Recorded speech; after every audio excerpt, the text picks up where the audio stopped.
Welcome to a special sore throat version of the Rational Response Squad. That's right, folks. We have been recording today for about 12 hours. I am one of your co-hosts, Sapient. I am Brooke Hawkins. I don't know who I am anymore. And we are the Rational Response Squad. So today is a hodgepodge show. We're just going to put some stuff together here, come up with a show. Let's see, we've recorded Kasholi, Comfort, let's see, who else? Lawrence. Bill from Fish Don't Walk. Bill from fishdon'twalk.com. We're just banging them out here, folks. It's A nuts. whole bunch of Christians. All for you. And the reason we're doing it is because we need your money. No, I kid you. But honestly, folks, what we are trying to do here is spread rational thought to irrational minds all over the globe. And there are a lot of them. And it takes us a lot of time and effort to do this, and we really appreciate your support. So if you could find it in you, go to our website, rationalresponders.com, become a subscriber right now. At this moment. This very moment. Do it. There's 63 of you listening, okay? We've checked the stats. So we expect 63 subscribers. You can do it. You can do it. I'm so tired and so beat. Bruh. If you guys only felt this pain. Yay. We do it for you, our loyal listeners. No, honestly, I mean, All three of you. Yeah, that's right. I'm really doing it because little known fact about me, I lost my mother to Jesus Christ. I lost my entire family. As a matter of fact. Yeah, she died to Jesus Christ 15 years ago now. We were in the Catholic Church and went every weekend. I went with her. And, my mother realized the church was boring. And so she needed to find something that was more fun. And she became a born-again Christian. Oh, no. So she went, Yeah, they cheer, they have fun at church. It's a totally different experience, and so you're closer to God, and it makes it easier to delude yourself into believing that the whole thing is real. Hmm. And I'll actually go ahead and tell a little story about some of the hypocrisy within Christianity. okay. My mother, of course, became a great person because of her Christianity. When I was 18 years old, I was in college. My girlfriend got pregnant. We're pro-choice. And, of course, it's a very tough decision when it's actually your decision. I recognize that it's very hard for a woman to choose that type of thing, and I didn't know her well enough, really, at the time. We were only together for several months. We couldn't go through 4 years of college and become what we wanted to in life, both of us, if we had this child. And so we needed to decide for us what was the right thing to do, and we wanted to decide that without any outside influences. And so we thought about it, and I told my girlfriend she can do whatever she wants with her body. If it was me, I would have the abortion. But whatever she does, I support her.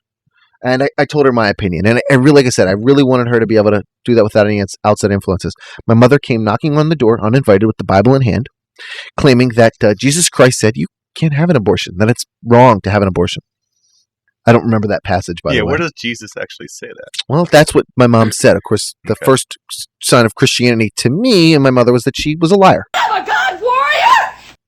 And I won't even get in the background, but my mother disowned me like 4 times, just for like whatever, like whenever she wouldn't get her way, I would be disowned. So it was actually 2 major times that I count as a full disownment.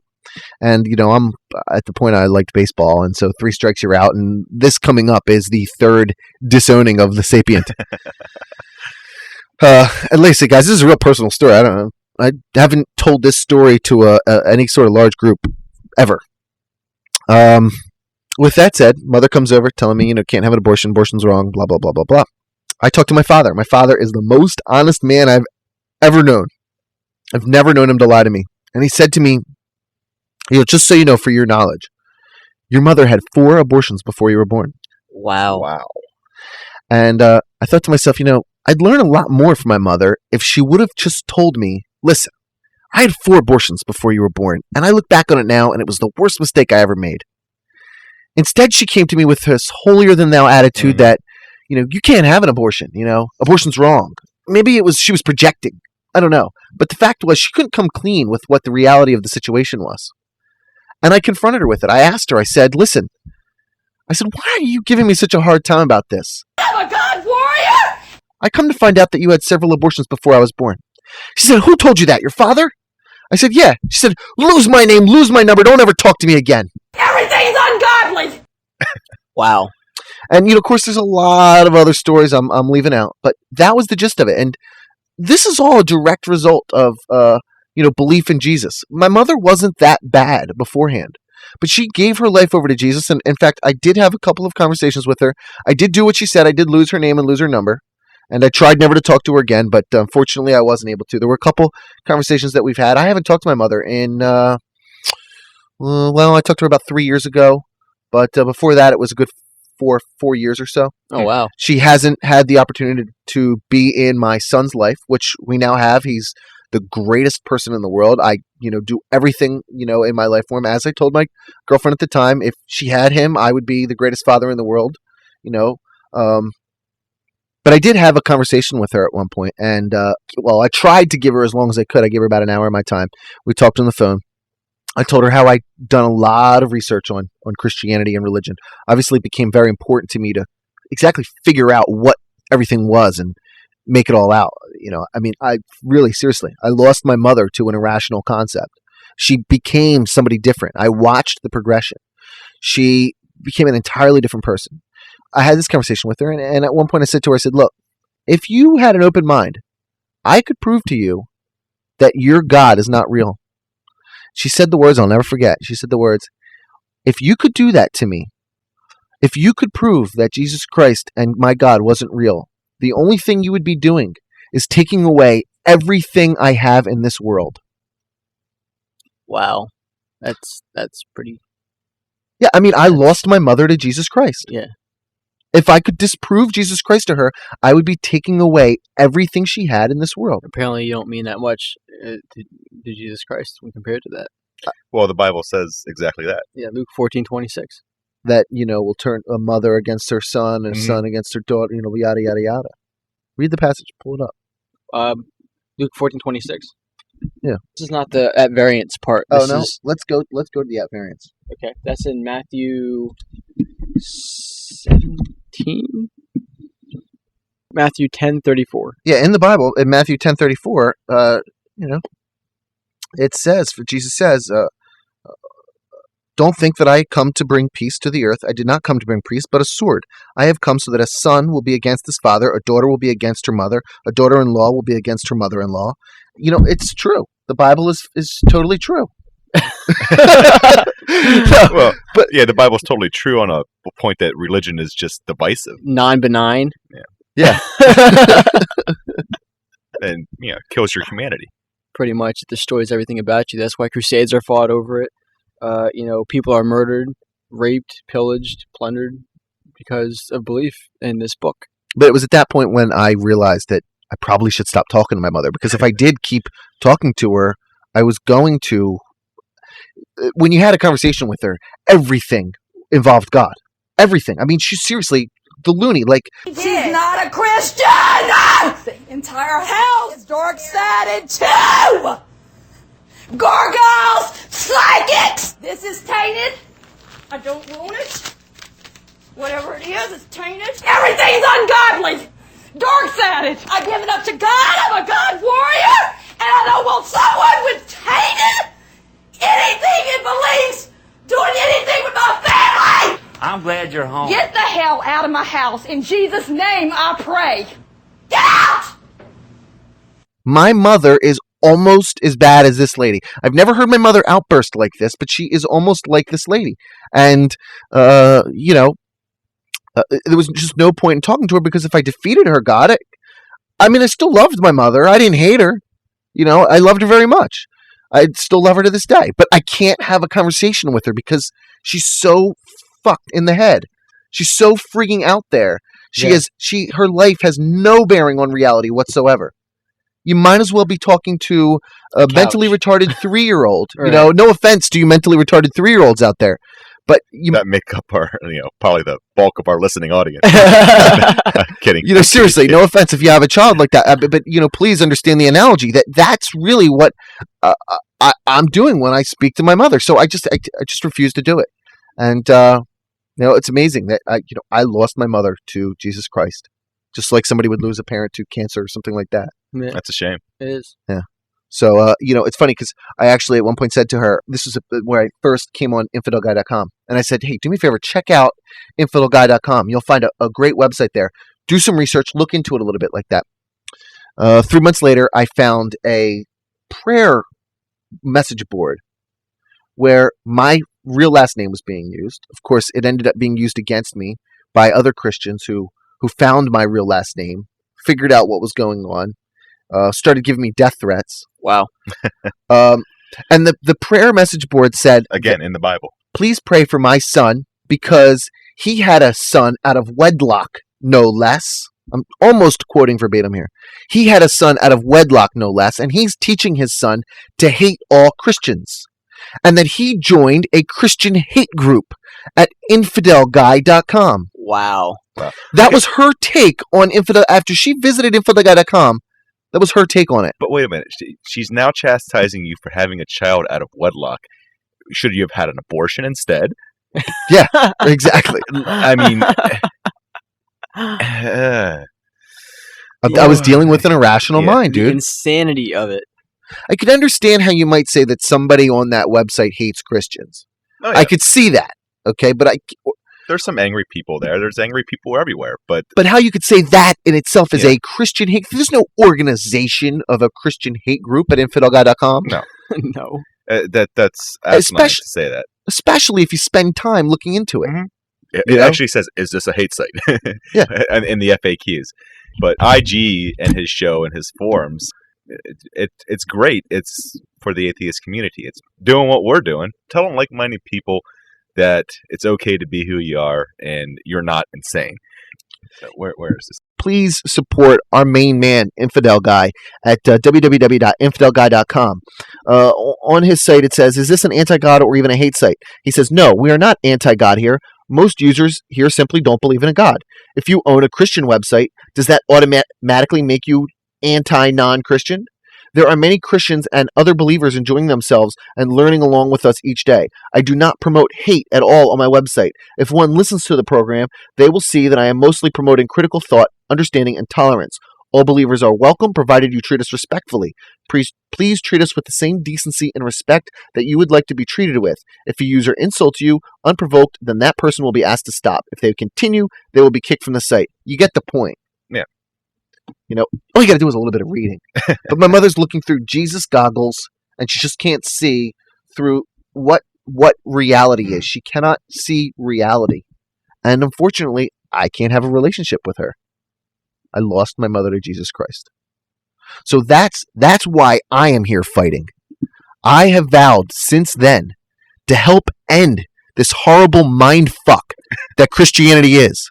This horrible disease that ruins people's lives, that inculcates their brain with complete irrational thought, that shelters them from looking at real life and understanding it and accepting things that are right in front of their face, like being able to just pull up an About Us page and seeing that something is not what you perceive it to be. Mhm. We'll be here fighting this until the end. I'm going to be doing this for the rest of my life now. I'm going to put myself in a position where I can help end theism. And yeah, it's probably not going to happen in our lifetime. No, but at least we are on the right path of getting it done. In a recent poll on infidelguy.com, I come to find out that a lot of people think like us. Yes. I would have thought that I would have been in the minority. I thought that more atheists were of the live and let live variety. Well, I think I am certainly of the live and let live variety, but you can live and let live and still challenge somebody. Right. Yeah, it's very true. And I think, Sapient and I were talking about this just the other day, as a matter of fact, about, people saying that, oh, it's okay, we can respect each other's beliefs. Problem is, it's actually disrespectful to that person. You're disrespecting them when you, in fact, let them believe in a delusional concept. on the poll, Ryan gave 3 options. To what level do you think we should debate, treat theism? Option 1 was, it's more respectful to do everything you can do to expose the flaws in theism than to leave theists alone. Option 2 was, the ridiculousness of theism should be confronted, but only when the theists confront me about it. And option 3 was respect others for their beliefs. Let them believe what they want. They have the same rights as me. And I don't disagree that they have the same rights, but... And well, currently, as we're reading this, option 1, to challenge people, is winning with about 60% of the vote. Option 2, to only challenge when challenged, has 33% of the vote. And the just leave them the hell alone option has 6%. And I really would have thought, I mean, I get, and I guess people just don't speak up when they agree with me or something. But, seriously, maybe it's just people who don't want to slap you on the back and go, hey, good job on a public forum a lot. But it feels to me that I get more people saying, hey, why don't you leave them alone? As opposed to people saying, keep kicking ass, man. Well, we get letters on both sides of that. True. And they seem to be in private though. Yeah. But but that is true. When someone agrees with you, they're not as likely to say it. All the time. Preaching to the choir. You're preaching to the choir, especially on message and atheist message boards, especially. If you say something everybody agrees with, they don't feel the need to comment on it. I think atheists are, by nature, critical thinkers and argumentative. I love to argue. I think you guys do as well. No, that's not true. I don't love to argue. What are you talking about? But it's wink, wink. Mental stimulation. It's exercising your brain, and I've always loved to do that. And it's meaning no ill will by it. But if I see something irrational, I've got to expose it. Along the line of what you're saying, I think it's actually a true point to say that most atheists are pretty quiet to keep to themselves, and I think that's a problem. I noticed a lot of what you're saying about the variety of live and let live. Although not a lot of, I was coming to find out, a lot of atheists actually agree with our points. Most of them don't want to get involved because it's too much of a headache. In some cases, some people think it's a headache to get involved because, if they speak out, then they have to deal with, the Russia Christians coming at them, fundamentalists and, spiritualists alike. And most people don't want to deal with that. They just want to, live their lives, and they know what's reality and what's false, and they really don't care if someone else out there is stupid enough to follow in with the trend of myth. But I've noticed, and that's why we're here. Right, exactly. Right. I mean, those people, if you're of that type, and you share our goals, but you don't have the energy, the desire, the time, the willpower, the understanding, whatever it may be, to do this on your own, support us. Support us. We'll yell and scream for you. Yeah, right. We're your voice. But I also think that Christians. I also think that atheists need to stand up and start taking a very, aggressive response. I mean, if you think about it, right now, we are on the very verge of a theocracy. Our government, the way that we live right now, the Patriot Act, all of that, it's coming together. Our government has a certain goal it wants to reach within the next few decades, and we're starting to see that come about now. And although some of you may not agree with me on this, a lot of people didn't agree with what Nazi Germany was going to become either, and look what happened. So I'm invoking Godwin's law here, but this is just the way. It's a recurring theme. We do that in every show. Yeah. Well, and I think in our very first show, Brian Fleming made a great point as far as us becoming a theocracy, and he basically said, ask yourself the question, what would this country look like right before we became a theocracy? Where we could still bring it back from the brink, but what would it look like right before? And I think if you answer that question honestly, it looks just exactly like it is now. As it does now. Yep.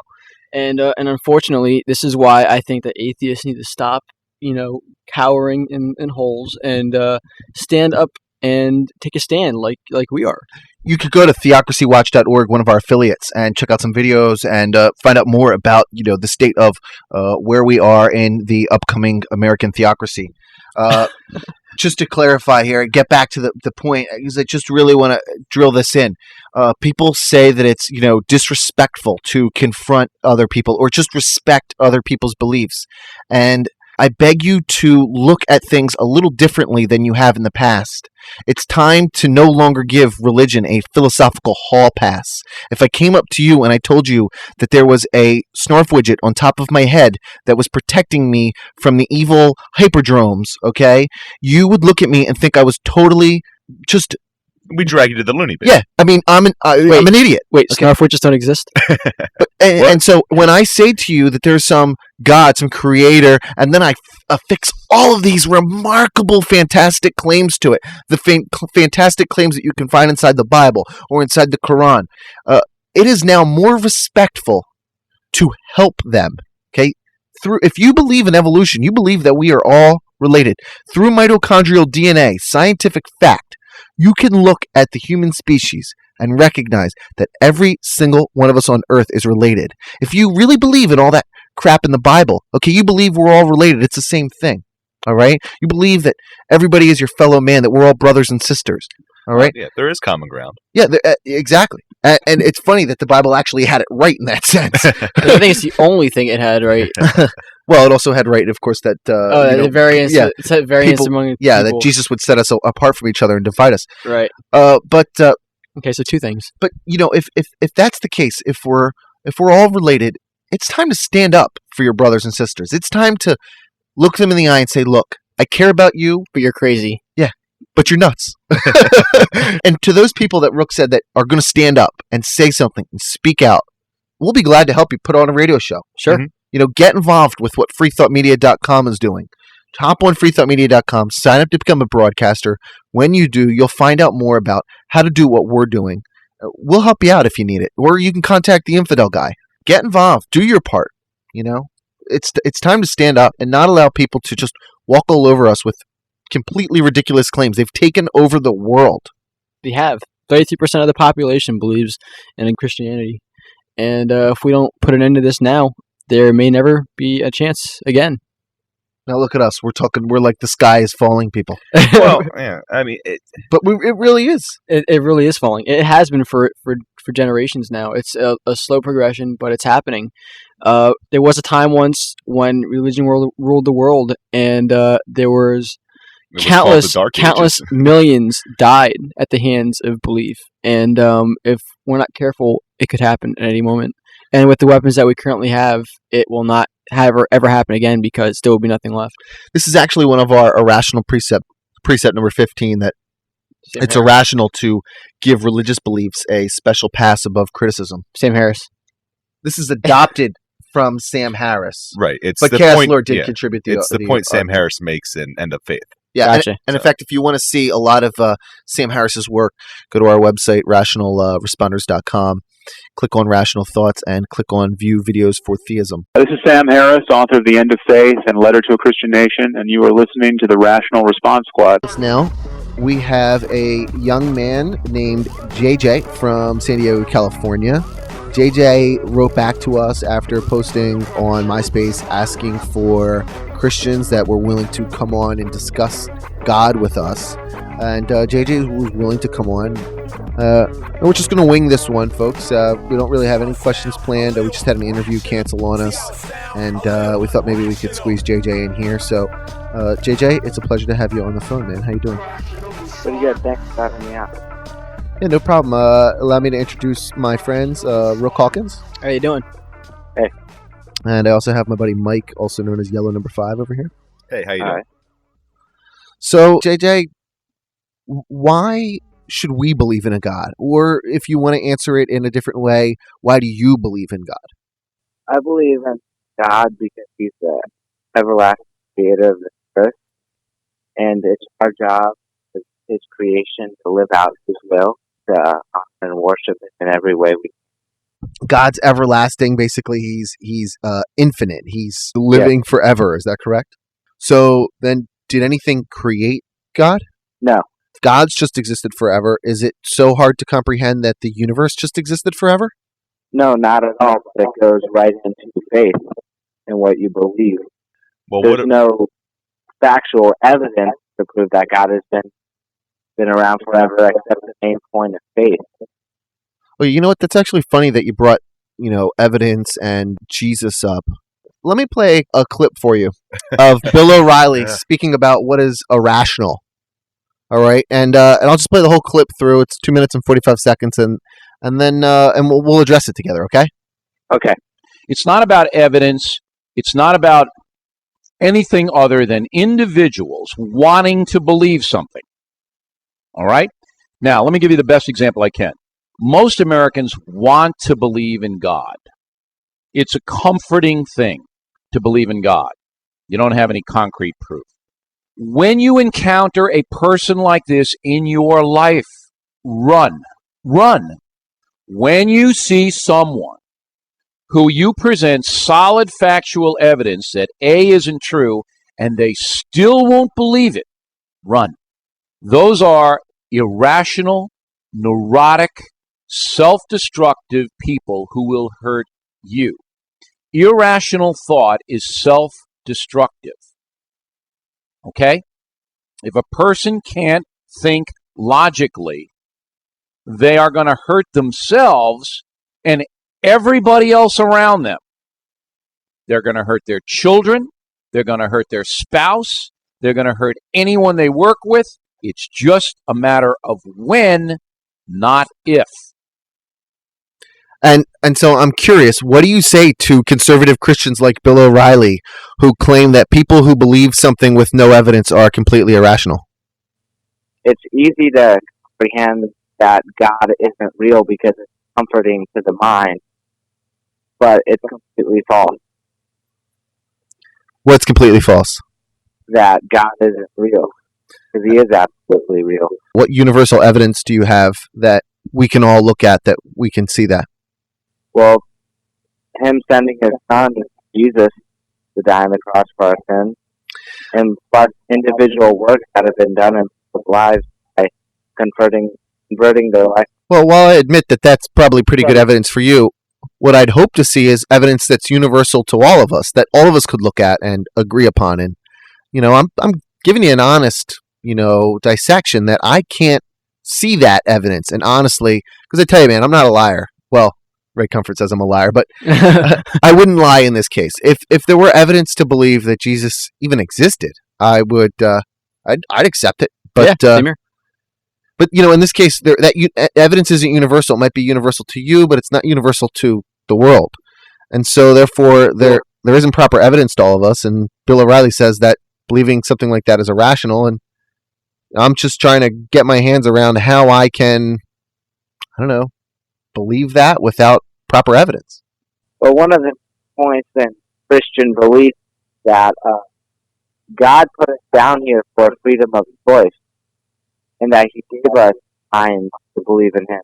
And So- the Bible, it's our own personal decision. So wait, he put us here specifically to give us free will?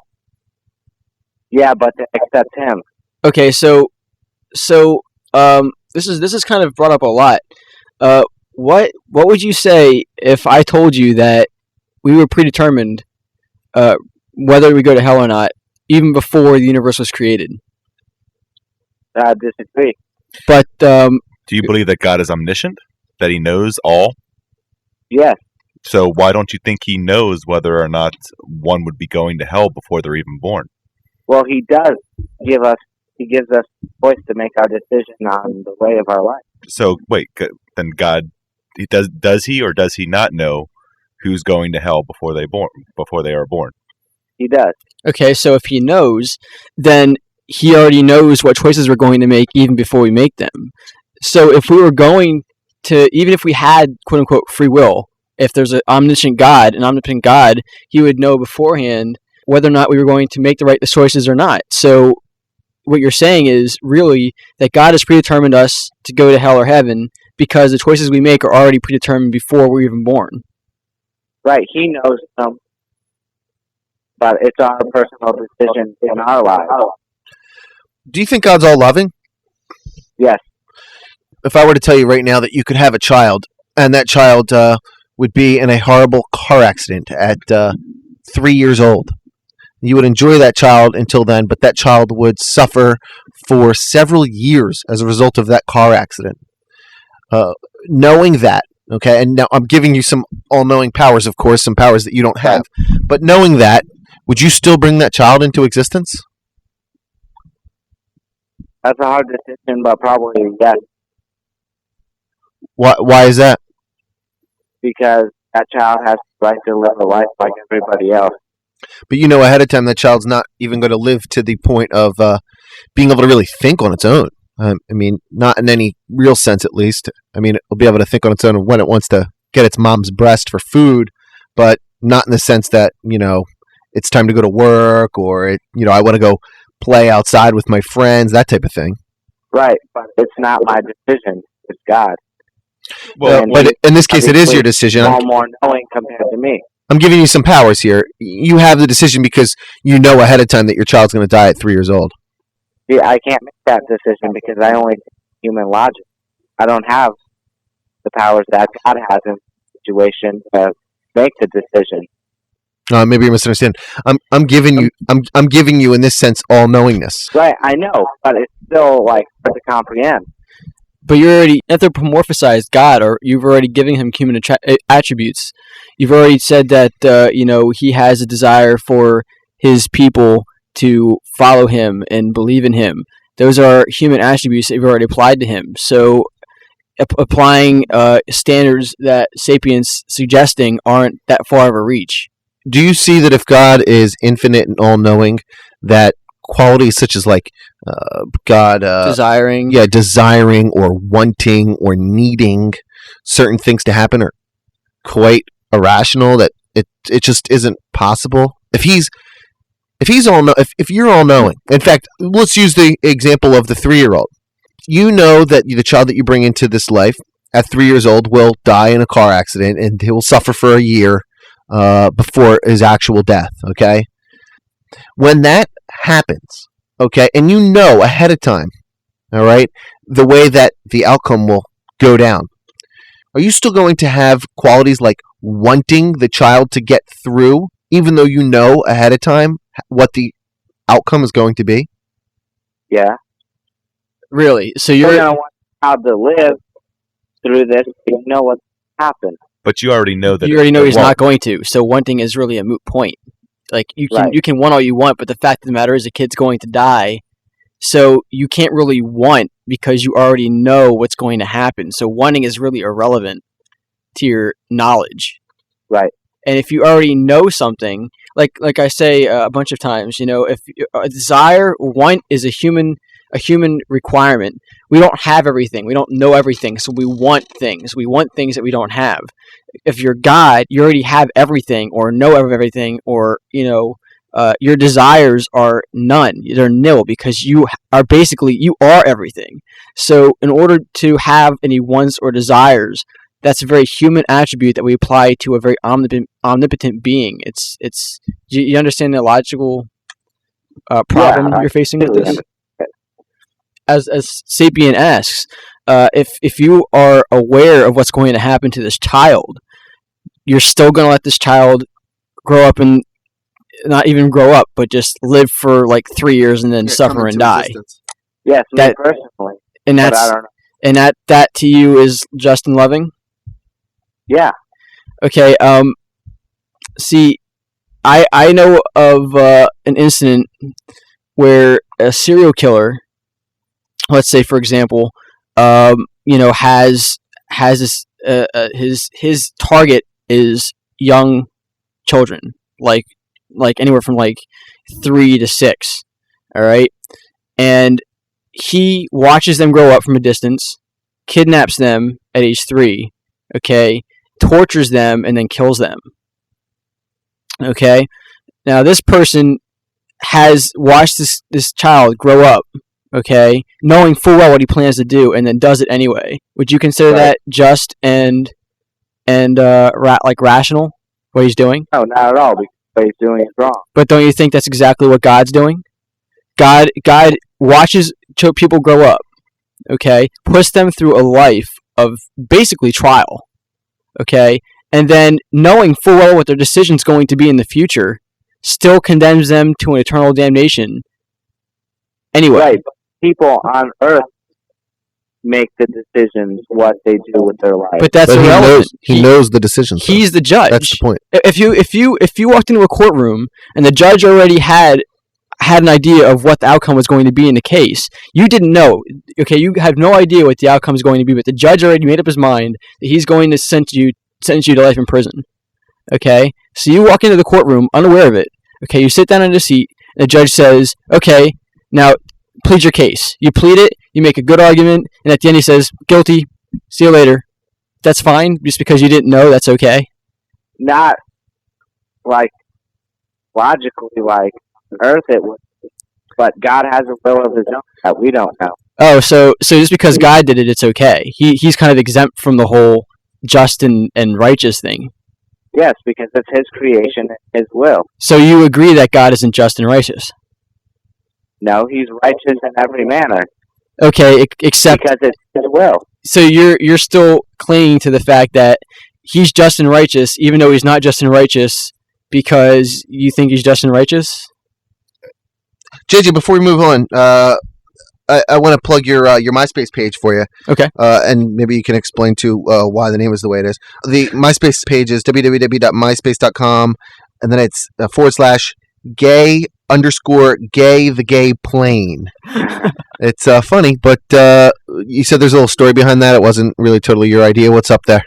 My friend had a password to my base account. My friend Max, he made the URL. I see. So he's what, like homophobic or something? No, friends just like to mess with each other. I see. Okay. Yeah, that's you. So that's pretty permanent, though. Pretty sucks.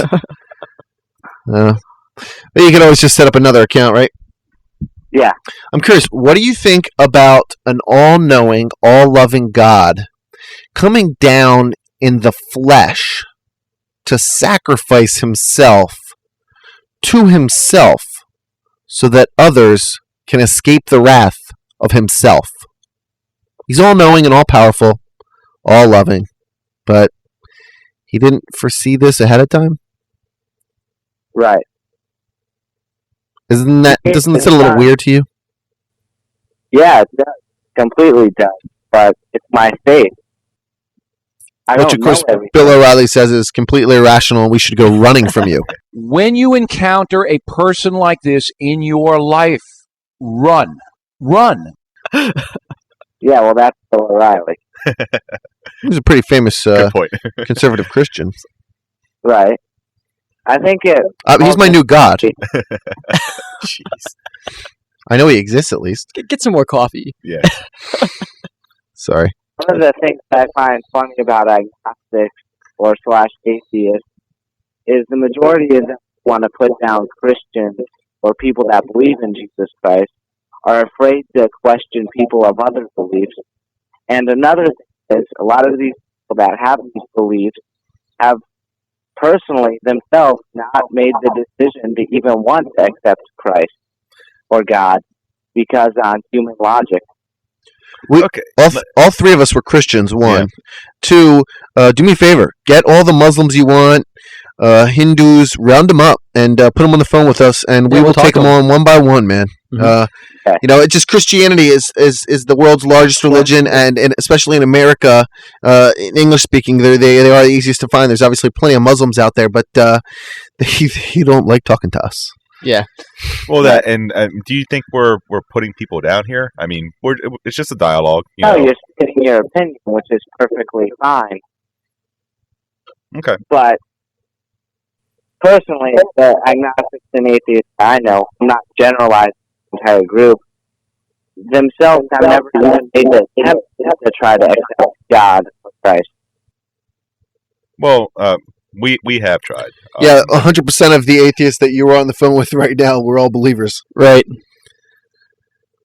So you say you believe in God, but yet you're here announcing God. Well, we believed in God. We no longer believe past in God. tense. I believed in God till I was, early college age. I'm an ex-Catholic myself. You know, Rook wanted to be a priest. He studied the Bible, read the whole thing to what about age 15, 16, 17 is when you figured out 16, the Bible wasn't real. The Bible is bullshit, the Quran is a lie. The Bhagavad Gita did not fall from the sky. If you read the Bible, you certainly know that there will be negative influences in your life, turn your life away from God. Yeah, the negative influence was the Bible. Yeah. What was a negative influence? It's funny you say that, JJ. I mean, if I wrote a book about something that was bullshit, Okay, and in the book I explained all of the things that you have to believe in order to get into my version of heaven. Okay, ahead of time I'm going to know that people are going to recognize that my book is full of shit. There's going to be certain people that are smart enough to discern, what's factual and what isn't. And so ahead of time, I work into my book all sorts of ways, inventive ways to, one, scare people into believing that my book is real, to tell them ahead of time that there's going to be people that, think that my book is fake. And what I'm doing is I'm creating a defense ahead of time. That doesn't make my book any more valid. But just because I know ahead of time that people are going to recognize my book as bullshit, because I incorporated it in there, doesn't mean that somebody should go, oh, well, you know what? They said in the book that people were going to know that this is fake, so therefore the book is real. Just because that's built in does not make the Bible real. The writers of the Bible knew that there would be people smart enough to figure out they were full of shit. Like, for example, in the Bible, it says that all insects have 8 legs, correct? Is it six? It also says that there's dragons. Is it 6 legs or 8 legs? It's 4 legs, I think, actually. In the Bible, it says that all insects have 4 legs. And all insects actually have 6 legs? Yes. Spiders have 8. So all insects actually have 6 legs. I mean, that's how intelligent the writers of the Bible were. They said that pi was 3. That pi was 3. Is exactly 3. Yeah, pi is exactly 3. There's like one Simpsons episode where pi is exactly 3. Yeah.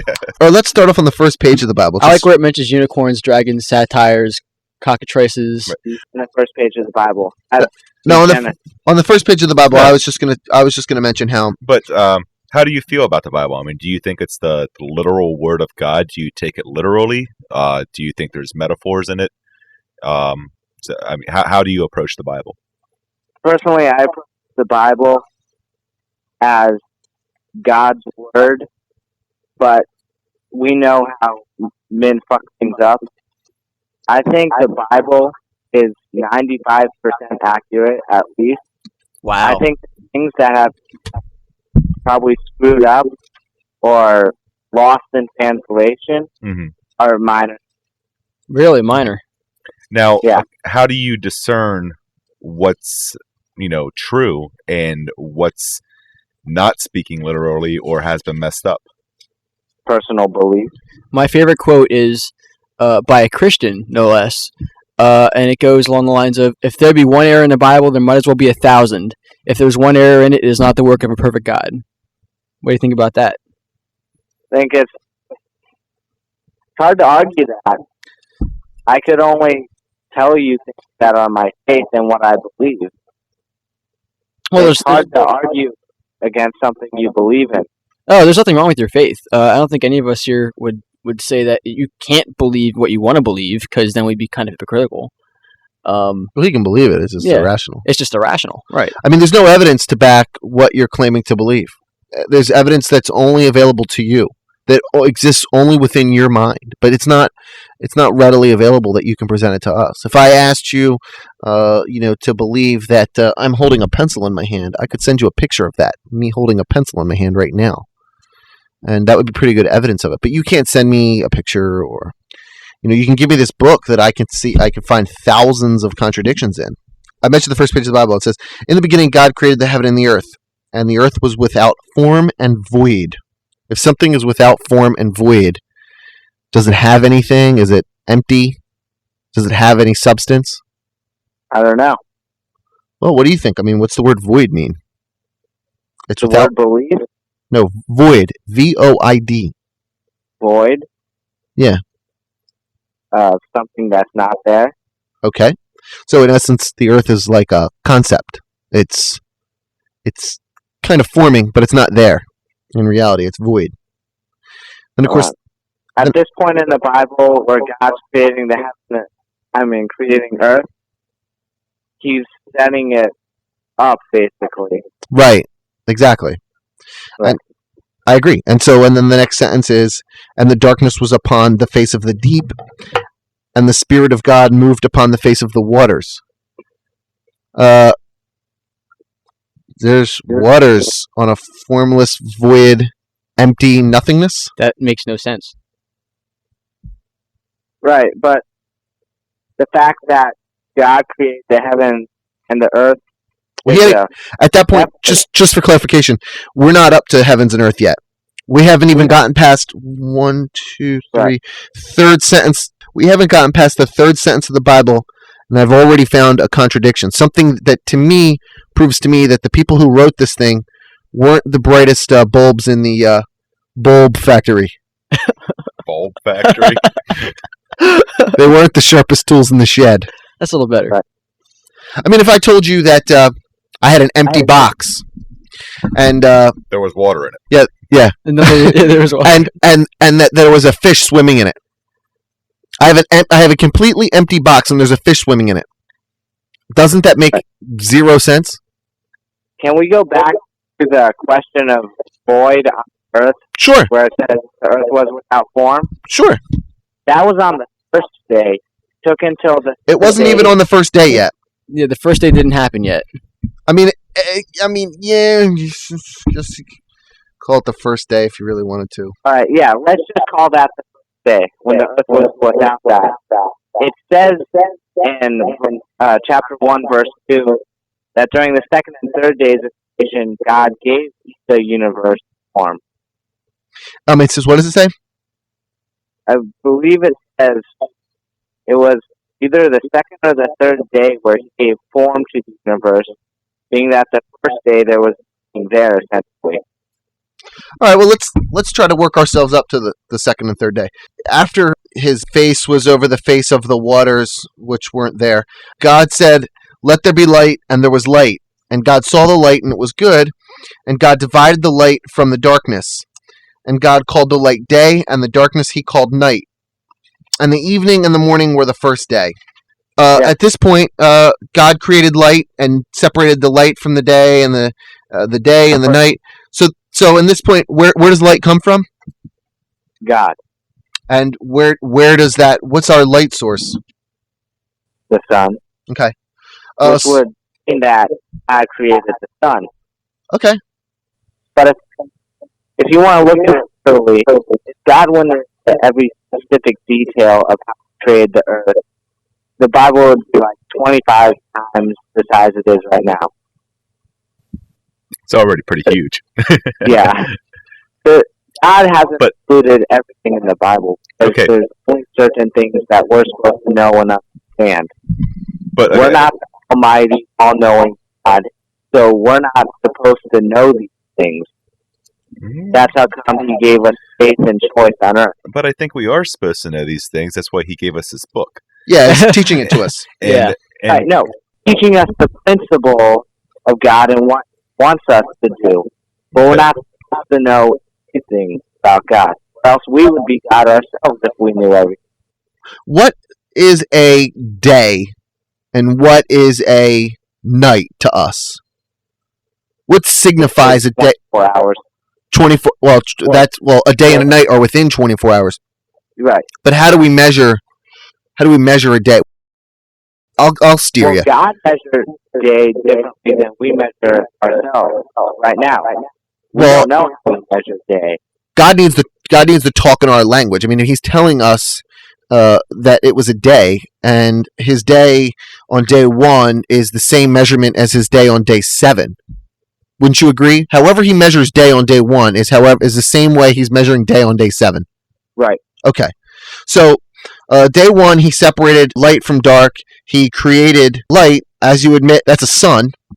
All right, so then we move up to the third day, and I'll read Genesis 1:12. And the earth brought forth grass, and herb yielding seed after his kind, and the tree yielding fruit whose seed was in itself after his kind, and God saw that it was good. Of course, trees and grass and herbs, they all need the sun to grow, so this is also solidifying your belief that there was already, light, and that light was the sun.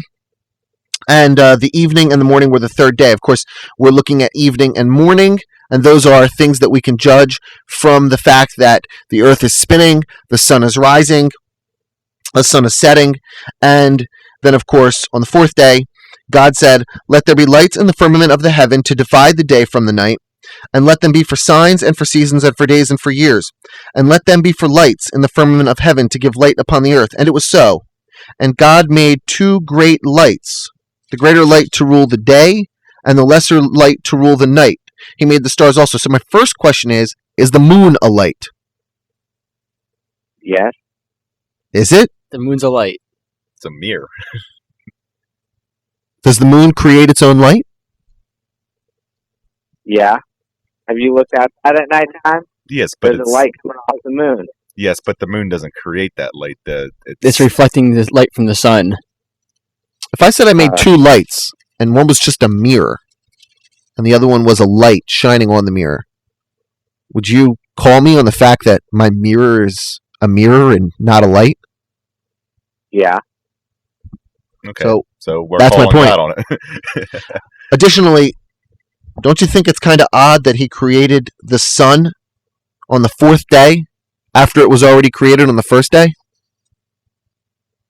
Yeah, essentially. See, so I can't get past the first page of the Bible. Right. Without using human logic to explain it. Which God supposedly gave to me to use. God gave us logic, and he's basically going to condemn us to hell for using it. And I think that's, a horrible, horrible thing to do. That's a monstrous thing to do. See, JJ, I consider myself to be a good person, and I'm using only the mind tools that were given to me supposedly by this God. He gave me this text, and yet you look at it with an honest and open mind, and you must admit that alone on the first page there are several contradictions before we even move past page 1. And there are, this one doesn't count up, but there are a good 1,500 pages or so in the Bible. And I can find several contradictions on probably every page. And that's just the First Testament. Some in groups of 15 to 20 lines. And so I cannot believe the Bible without any sort of evidence to the contrary that the contradictions that I'm reading are accurate. And how can you? I don't know. Faith. I mean, the personal things that I've gone through in my life after accepting Christ, I've proven to myself that God is real. And do you accept that the flying spaghetti monster and invisible pink unicorn are the gods who actually helped you out of those times? No. Why not? Because they're not. Right. But people believe in them based on faith, same way that you believe in your God. Yeah, that's absolutely right. It's the same faith. It's belief in something without any evidence. I once had You faith. can't prove facts based on someone's faith. I mean, man has been trying to do that for thousands of years. And obviously, God is going to let us. And that's what we're in this right now. Well, JJ, with that, I'm going to let you get the last word. Because of your phone connection, I'd love to go hours and hours and hours, but I'm afraid that our audience is getting a lot of your voice chopped up, and it's really unfair to you. So, thanks so much for joining us, man. Obviously, I'm not the best person to represent my belief, but it's what I believe in. I think you did fine. So thanks for having me on the show, you guys. Let me ask you a question. Do you think that the arguments that I presented on the first page of the Bible are enough to get you questioning a little bit further? Yeah, I unfortunately faith, but I've openly questioned God. I mean, it's sort of hard not to.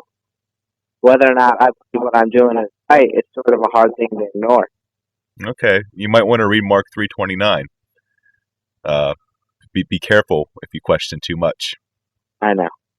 So. And actually, what you might want to do is, from our pre-interview, apparently you have a grandmother in the other room right now who's an atheist.